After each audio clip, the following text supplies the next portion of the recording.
Dua orang santri, Sofia Muftadiatul dan Mega Nursita, warga Kampung Gunung Bubut RT 2 RW 03 Desa Bantarsari, Kecamatan Ranca Bungur, Kabupaten Bogor, mendapat hadiah umroh ke Tanah Suci dari Kepala Desa Bantarsari karena telah hafal membaca Al-Quran sebanyak 30 juz. Menurut Kepala Desa Bantarsari, Lukmanul Hakim, hadiah yang diberikan kepada penghafal Al-Quran 30 juz ini merupakan program tahunan yang sering dilaksanakan dari anggaran dana pribadinya. Dapat hadiah. Hadiah apa? Hadiah dari kepala desa. Atas apa? Sudah selesai menghafal 30 juz. Itu gimana menurut Dek? Senang apa gimana?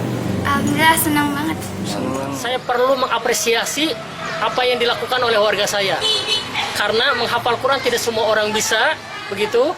Karena ini hal yang sangat istimewa dan luar biasa. Akhirnya tercetuslah saya berinisiasi untuk kemudian memberikan penghargaan kepada mereka-mereka yang berprestasi, antara lain adalah yang hafal Quran 30 juz dalam program Bantarsari UUD. Dengan diadakannya program hadiah umroh ke Tanah Suci diharapkan bisa bermanfaat untuk masyarakat. Dari Ranca Bungur, Kabupaten Bogor, Suhanda Abrizi melaporkan untuk Dinamika.